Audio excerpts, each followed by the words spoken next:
کی اللہ نے بہت تعریف کی ہے کہ دنیا بھی دی ہم نے ان کو, دین بھی دیا. دین تو سارے پیغمبروں کو ملا, مگر سلیمان علیہ السلام کو جیسی دنیا ملی ایسی نہ ان سے پہلے کسی کو ملی نہ ان کے بعد کسی کو ملے گی. اتنی دنیا اللہ نے سلیمان علیہ السلام کو دی کہ سلیمان علیہ السلام نے اللہ سے دعا مانگی تھی, اللہ مجھے ایسی بادشاہت دے کہ میرے بعد کسی کو نہ ملے. تو بس یہ تو انتہا ہو گئی نا بھائی, قیامت تک کسی کو نہ ملے, ایسے پاکستان کے کسی صدر کو بھی نہ ملے, ایسی حکومت چاہیے. حکومت مراد یعنی اتنے وسائل چاہیے. تو اللہ نے سلیمان علیہ السلام کے ماتحت ہواؤں کو کر دیا, اور سمندر کے ہیرے جواہرات جو بھی قیمتی پتھر تھے وہ جنات نکال کے لاتے تھے, جنات کو تابع بنا دیا. اتنی زبردست حکومت. لیکن موت کا منظر بڑا عجیب. میں پہلے سوچتا تھا یا اللہ تو نے سلیمان علیہ السلام کو اس طرح سے کیوں موت دی ہے؟ لاٹھی ہاتھ میں اپنی شاہی کرسی پہ بیٹھے ہوئے ہیں اور جنات کے ذریعے تعمیرات کروا رہے ہیں عمارتوں کی, اور جنات بہت ٹینشن میں, کیونکہ جن کسی کے قابو, یہ جو عامل کہتے ہیں نا جن ہمارے قابو میں, اصل میں یہ جنات کے قابو میں ہوتے ہیں. جنات ان کا کان مروڑ ہوتے ہیں, اب یہ منتر پڑھ, چل اب یہ کر. جن ان کے قابو میں نہیں ہوتے. وہ تو سلیمان علیہ السلام کا معجزہ تھا کہ جنات کو قابو میں لے لیا انہوں نے. یہ کہاں سے, یہ کیا ان میں کون سے کچھ کیوں قابو آئیں گے؟ جن بولیں گے تم ہو کیا, تمہاری اوقات کیا ہے؟ جنات کوئی چھوٹی موٹی مخلوق تھوڑی ہے, عمریں لمبی ہوتی ہیں جنات کی. ایک آدمی گیا فلیٹ میں, کسی نے بتایا یہ خالی فلیٹ ہے, اس میں جنات بھوت ہیں, نہیں جا. اس نے کہا کوئی جن ون نہیں ہوتا. وہ خالی پڑا ہوا تھا بہت عرصے سے. وہ کہتے ہیں نا خالی عمارتوں میں جن بھوت آ جاتے ہیں. بہت عرصے سے خالی پڑا ہوا تھا, ان کو فنٹر بننے کا شوق تھا. لوگوں نے کہا بھائی نہیں جا, اس میں بھوت ہیں. اس نے کہا کوئی بھوت نہیں ہوتا. گیا, دروازہ نوک کیا, آواز آئی کون؟ کہنے لگا میں فلاں صاحب ہوں, آپ یہاں رہ رہے ہیں, میں نے سنا یہاں جنات ہیں. دروازہ کھولیے. اس نے دروازہ کھولا, عجیب سی گول گول آنکھیں. کہا بھائی میں نے سنا یہاں جنات ونات ہیں. کہہ رہے ہیں ایسی بکواس ہے, میں تو 500 سال سے لے رہا ہوں, مجھے تو آج تک کوئی نظر نہیں آیا. کہنے لگا میں تو 500 سال سے رہ رہا ہوں, مجھے تو ابھی تک کوئی نظر نہیں. یہ بے ہوش, یہی جن تھا بھائی. 500 سال سے انسان تو نہیں رہ سکتا. اچھا یہ عامل لوگ نا یہاں بیوقوف بناتے ہیں. ہم نے صحابی جن کو دیکھا ہے, کیونکہ جب یہ سنتے ہیں نا کہ جنات کی عمریں لمبی, تو 1400 سال پرانا جن بھی نکال کے لے آئیں گے. یہ الو بنانے کے علاوہ کچھ بھی نہیں ہے. صحابی جن کو دیکھا ہم نے, تابعی جن کو دیکھا ہم نے, اس جن کو دیکھا جس نے حضرت علی کی صحبت اٹھائی. سب بکواس کرتے ہیں. اور بعض ہمارے نیک لوگ بھی ان سے متاثر ہو جاتے ہیں, بڑے علماء بھی بعض ان سے متاثر ہو جاتے ہیں. ہمارے ہاں کسی چیز سے متاثر ہونے کے لیے بس اتنا کافی ہے کہ امکان کے درجے میں صحیح ہو. جیسے آپ کسی کو یہ بتا دیں نا کہ یہ کھانے سے یہ ہوتا ہے, تو امکان تو ہے نا کہ ہو سکتا ہے ہوتا ہو. ریسرچ ہے؟ ریسرچ نہیں ہے بھائی, امکان کافی ہوتا ہے ہمارے ہر چیز. حالانکہ کسی بھی دعوے کے لیے امکان, بھائی میں دعویٰ کروں اس نے میرے 1 لاکھ روپے لیے ہیں, اگلا کہہ رہا ہے کیا دلیل ہے؟ میں کہتا ہوں ممکن تو ہے نا کہ تم نے لیے ہوں, تو اس سے دلیل اتنی دلیل کافی ہوگی. اور بھائی یہ امکان کافی نہیں ہے, گواہوں سے ثابت کرو کہ لیے, یا تو یہ اقرار کرے یا گواہوں سے ثابت کرو. ہمارے یہاں دیکھا جاتا ہے جادو نبی پہ جب ہو سکتا ہے تو ہو سکتا ہے اس پہ بھی ہوا ہو. وہ ہو سکتا تھوڑی دلیل ہوتی ہے. سمجھ میں نہیں آ رہی بات. امکان تھوڑی ہوتا ہے. ابو بکر پہ کیوں نہیں ہو گیا جادو, حضرت عمر پہ کیوں نہیں ہو گیا؟ اس کا مطلب آسان کام نہیں ہے. نبی پہ کیوں ہو گیا تھا؟ اس کی ایک وجہ تھی کہ وہ کہتے تھے نبی صلی اللہ علیہ وسلم جادوگر ہیں, تو اللہ نے آپ سے اس طعنے کو دور کرنے کے لیے ہونے دے دیا تھا, تاکہ لوگوں کو یقین ہو جائے کہ یہ جادوگر نہیں ہے, کیونکہ جادوگر پہ جادو نہیں ہوتا. اس میں حکمت نہیں, ورنہ یہ آسان کام نہیں ہے بیٹھے ہوئے کچھ بھی سانس کو بہو سے لڑا دیا. اپنی حرکتیں ٹھیک نہیں ہوتی, اور وہ جب پھڈے ہوتے ہیں تو بجائے اپنی حرکتیں ٹھیک کرو کہ یار کس میں فالٹ ہے اس کو صحیح کرو, فوراً کس پہ ڈال دیتے ہیں, ایک نئی جنگ چھیڑ دیتے ہیں. نند نے لڑوایا ہمیں, یہ نند نے ہمارے گھر میاں بیوی میں کیا کروایا؟ پھڈا. خود اپنی حرکتیں ٹھیک نہیں ہے, ڈال کس پہ رہے ہیں؟ کوئی جٹھانی پہ ڈال دے گا, کوئی نند پہ ڈال. ایک نیا جنگ. اب نند سے پہلے 2 آپس میں لڑ رہے تھے, اب تیسری جنگ بھی شروع اس نے کیا ہے. تو سلیمان علیہ الصلوۃ والسلام بیٹھے ہیں, اللہ نے دیکھو اتنی طاقت اور قوت دی کہ جنات کو آپ کے تابع بنا دیا. قرآن کہہ رہا ہے جنات سخت ٹینشن میں محنت مزدوری کا کام کر رہے ہیں اور عمارتیں بنا رہے ہیں. یہ جو احرام مصر ہے عین ممکن ہے حضرت سلیمان علیہ السلام کی تعمیرات ہوں. اتنی ٹینشن میں جنات, اور ادھر سلیمان علیہ السلام ایسے عصا ہاتھ میں لے کے بیٹھے ہوئے ہیں. اور قرآن کہتا ہے فلما قضینا علیہ الموت، ہم نے موت کا فیصلہ کر دیا. کیسے عجیب انداز ہے. ارے بھائی یہ تو بادشاہ پہلے بیمار ہوتے اپنا جانشین کسی کو بنا کے جاتے، اور ان کی تو صحت بھی ایسی کہ حدیث صحیح بخاری میں 100 بیویاں ہیں. بھائی کمزور آدمی تو تصور صحیح کیا ہو جائے گا، ڈپریشن میں چلا جائے گا. کیا خیال؟ تو کیا کیا خاندانی صحت ہوگی. پیغمبروں کو تو اللہ نے ویسے ہی بہت قوت دی ہوتی ہے، قابل رشک صحت ہوتی ہے پیغمبروں کی. جنگ میں کمانڈر رہے ہیں، لڑائیاں لڑی ہیں جنگوں میں، اتنی زبردست صحت. اور بھائی آپ کی موت سے پہلے تو اللہ آپ کو بیمار کرتا، پھر علاج ہوتا، پھر طویل عرصہ، پھر بھائی نہیں بس اللہ نے موت دینی تھی تو دے دی، ایسے ہوتا نا. نا نا نا نا.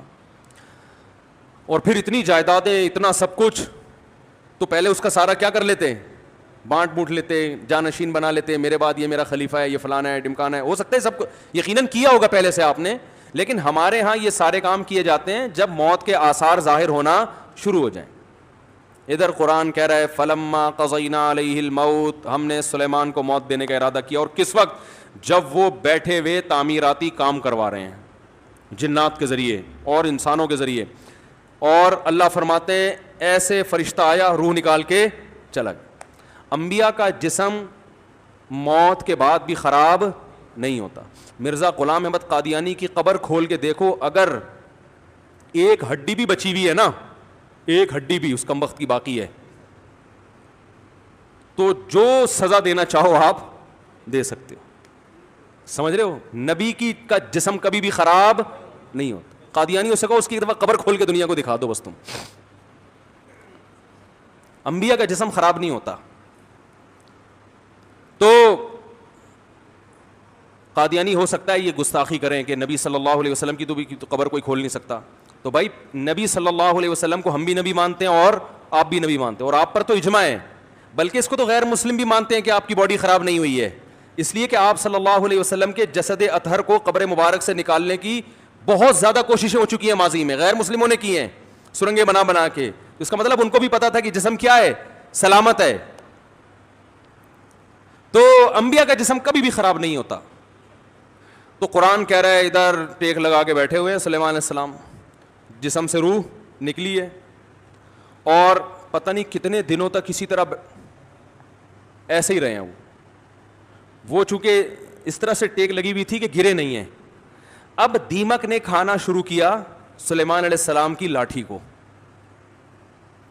ما دلہم علی موتہ الا دابۃ الارض تأکل من سأتہا. اللہ فرماتے ہیں زمین پر رینگنے والے کیڑے نے جب لاٹھی کو کھانا شروع کیا ہے تو کتنے دن لگتے ہیں کیڑے کو لاٹھی کو کھانے میں. تو جب لاٹھی کو اتنا کھا لیا کہ بیلنس آؤٹ ہو گیا تو سلیمان علیہ السلام زمین پر گر پڑے. پھر جنات کو پتا چلا کہ بھائی ان کا تو بہت دن پہلے انتقال ہو چکا ہے. اللہ فرماتے ہیں کہ اگر جنات کو پہلے سے پتا ہو جاتا کہ ان کی موت واقع ہو چکی ہے، ما لبثوا فی العذاب المہین، تو اتنی سخت ٹینشن میں جو انہوں نے دن گزارے اس ٹینشن میں وہ دن نہیں گزارتے. جیسے ہی جنات کو پتا چلا کہ ان کا انتقال ہو گیا، جس نے جہاں اینٹ لگائی تھی نا وہیں چھوڑ کے بھاگ گیا. ان کو پتا تھا قیامت تک کوئی عامل کا باپ بھی مجھے قابو نہیں کر سکتا. جو کنسٹرکشن کا کام جہاں تک تھا نا وہیں سے جنات نکل لیے.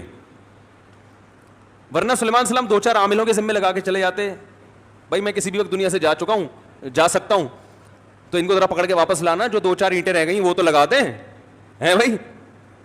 یہ قرآن کے الفاظ بیان کر رہا ہوں، ما لبثوا فی العذاب المہین. اللہ فرماتے ہیں کہ جنات کو پہلے سے پتا ہوتا نا کئی دن پہلے ان کا انتقال ہو چکا ہے تو یہ اتنی سخت ٹینشن میں نہ ہوتے. وہ تو یہی دیکھ رہے ہیں ہماری نگرانی کر رہے ہیں ایسے، کیونکہ چہرہ بھی بالکل اسی طرح، چہرے پہ رونق اسی طرح جیسے زندگی کے آثار ہوتے ہیں، بالکل وہی کنڈیشن. سوال پیدا ہوتا ہے، دیکھو اللہ کے ہر کام میں حکمت ہوتی ہے کہ نہیں ہوتی؟ دیکھو ہمارے نبی صلی اللہ علیہ وسلم نے میدان جنگ میں شہادت کی بہت تمنا کی ہے، لیکن آپ کو میدان جنگ میں شہادت نہیں ملی کیونکہ حکمت کے خلاف ہو جاتا. لَوَدِدتُّ أَنْ أُقْتَلَ فِي سَبِيلِ اللَّهِ ثُمَّ أُحْيَا ثُمَّ أُقْتَلَ ثُمَّ أُحْيَا ثُمَّ أُقْتَلَ ثُمَّ أُحْيَا ثُمَّ أُقْتَلَ. آپ صلی اللہ علیہ وسلم نے فرمایا میری یہ خواہش ہے، میری یہ چاہت ہے. لَوَدِدتُّ کا معنی ہوتا ہے بہت زیادہ چاہت، لَأَحْبَبْتُ نہیں فرمایا، لَوَدِدتُّ مودت محبت سے اوپر کا درجہ ہے. میری بے پناہ خواہش ہے کہ میں اللہ کے راستے میں اقتلوا قتل کر دیا جاؤں, پھر زندہ کیا جاؤں, پھر اللہ مجھے میدان جنگ میں جانے کا موقع دے, پھر قتل کیا جاؤں, پھر زندہ کیا جاؤں, پھر قتل کیا جاؤں, پھر زندہ کیا جاؤں, پھر قتل کیا جاؤں. یعنی یہ شہادت اتنی پیاری چیز ہے کہ مجھے ایک دفعہ نہیں چاہیے, کم سے کم 4 دفعہ چاہیے. یہ جتنی تمنا نبی صلی اللہ علیہ وسلم کی. ظاہر ہے آپ خود دیکھو, جو اللہ کے لیے جان دے رہا ہو اور وہ ربی غیرت والا ہو تو وہ چھوڑ دے گا ایسے ہی؟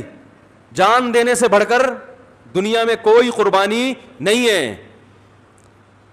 لوگ دعویٰ کرتے ہیں نا محبوب کے لیے کہ میں تمہارے لیے جان دے سکتا ہوں, یہ سب سے بڑا دعویٰ ہوتا ہے. دے نہیں سکتا وہ.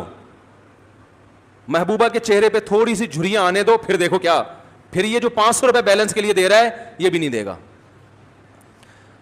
لیکن جو اللہ کے لیے جان دے گا میرے بھائی, تو اللہ تو جواد اور کریم بھی ہے, وہ تو تھوڑے پہ بہت نوازتا ہے. تو اللہ کے نبی نے فرمایا ایک دفعہ شہادت نہیں چاہیے, اتنی قیمتی چیز ایک دفعہ. اور نبی صلی اللہ علیہ وسلم نے فرمایا, دیکھو اس لیے میں کہتا ہوں جو بارڈر پہ ہمارے فوجی لڑ رہے ہیں نا, ان کی قدر کیا کرو. یہ ہماری زندگیوں کے محافظ ہیں. جو ہمارے ملک کے محافظ ہیں وہ ہمارے ایمان کے اور ہمارے دین کے محافظ ہیں یا نہیں ہیں؟ تو کافر تو کھا کے ختم کر دے ہمیں 2 منٹ کے اندر. جو شہادت دینے والا ہے اس کو ہلکا مت سمجھو. جو بھی جہاں بھی اللہ کے لیے لڑ رہا ہے, مسلمانوں کا دفاع کر رہا ہے, اللہ کے ہاں اس کا مقام ہلکا نہیں ہے, بہت بڑا مقام ہے. ہم تو باتیں کر رہے ہیں, جو پریکٹیکلی لڑ کہیں بھی ہو دنیا میں, جو بھی اللہ کے لیے لڑ رہا ہے, تو اللہ کی نظر میں اس کا مقام کم نہیں ہے, بہت بڑا مقام ہے. تو نبی صلی اللہ علیہ وسلم نے فرمایا قیامت کے دن شہید کو لایا جائے گا, اسے جنت کی نعمتیں دی جائیں گی. اللہ اس سے پوچھیں گے بچا تجھے کچھ اور چاہیے؟ وہ کہے گا اللہ تو نے ساری نعمتیں مجھے دے دیں, جنت میں حوریں مل گئیں, شہد کی نہریں مل گئیں, دودھ کی نہریں مل گئیں, اور کیا چاہیے؟ الم تبیض وجوہنا, تو نے ہمارے چہروں کو کیا کر دیا؟ سفید. اللہ کہے گا پھر بھی؟ تو کہے گا ایک تمنا ہے اگر تو دے سکتا ہے. یعنی دے سکتا کا مطلب تیرے قانون کا حصہ ہے کہ تو وہ دے گا لوگوں کو.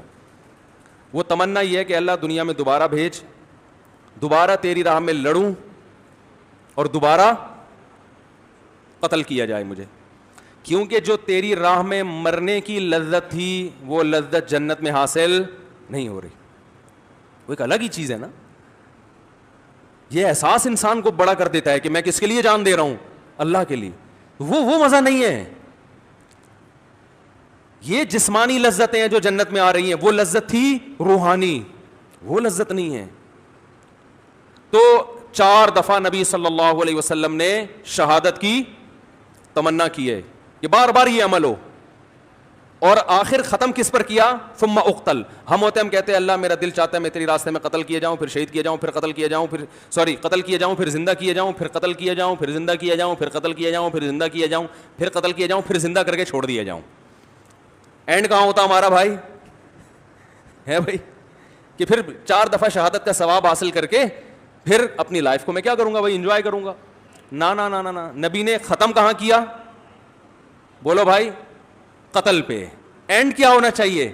تیری راہ میں قتل, تیری راہ میں قتل, انجام یہاں ہونا چاہیے. اس کے باوجود آپ صلی اللہ علیہ وسلم کو میدان جنگ میں شہادت نہیں ملی. آپ کی موت شہادت سے ہی ہوئی ہے, اس لیے کہ وہ یہودی نے زہر پلایا تھا تو اس کے آثار تھے کہ آخر وقت میں آپ پر بخار آیا. لیکن جو میدان جنگ کی شہادت ہوتی ہے نا, جس کی نبی تمنا کر رہے ہیں, وہ والی شہادت نہیں ملی. کیوں؟ حکمت تھی کہ اگر آپ کی میدان جنگ میں شہادت ہوتی تو غیر مسلم کافر یہ کہتے کہ آپ اپنے مشن کو مکمل کیے بغیر دنیا سے چلے گئے. تو آپ آخری نبی ہیں. آخری نبی جب تک اپنے مشن کو مکمل نہیں کر لیں گے اس وقت تک آپ پر موت واقع نہیں ہو سکتی. اور یہ طبعی موت میں ہو سکتا ہے, کیونکہ جب طبعی طور پر انسان کی موت واقع ہوتی ہے اس کو وصیت کا موقع ملتا ہے, اسے سب جو ہے نا سارے کام کرنے کا, سمیٹنے کا موقع ملتا ہے. تو وہ تو نبی اگر میدان جنگ میں شہید ہوتے تو بھی سارے کام پہلے کمپلیٹ کر لیتے, لیکن ایک شک ہو سکتا تھا غیر مسلموں کو, تو اللہ نے وہ شک کے راستے بھی کیا کر دیے؟ ختم. کہ آپ کو کئی دن بیمار کیا گیا, جو جو وصیتیں آپ نے کرنی تھی کر لی, اور ہمیں اطمینان ہو گیا کہ اب جو کام رسول اللہ صلی اللہ علیہ وسلم نے کرنا تھا, جو وصیتیں کرنی تھی کہ میرے بعد میرا جانشین کون ہوگا, اور وہ ساری فائلیں آپ صلی اللہ علیہ وسلم کمپلیٹ کر کے گئے ہیں, سارے کام مکمل کر کے گئے ہیں.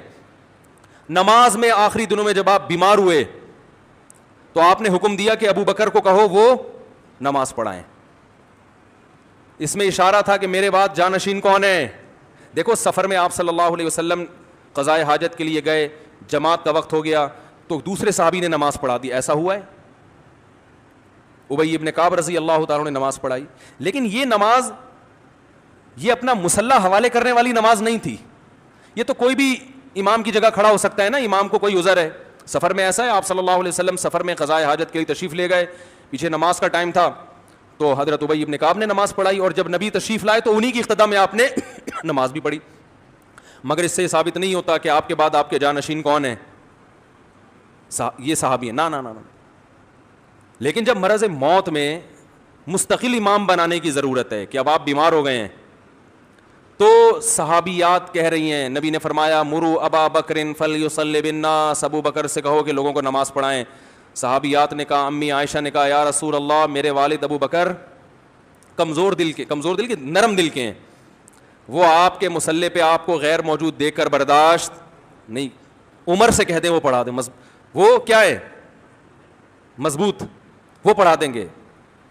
ایسے موقع پہ آپ صلی اللہ علیہ وسلم یہ کہہ سکتے تھے کہ بھائی سفر میں کسی نے بھی پڑھا دی تو اس میں بحث کرنے کی کیا ضرورت ہے, میری طبیعت خراب ہے کوئی بھی آ جائے ہے بھائی, کسی کو بھی کہو نماز پڑھا دے.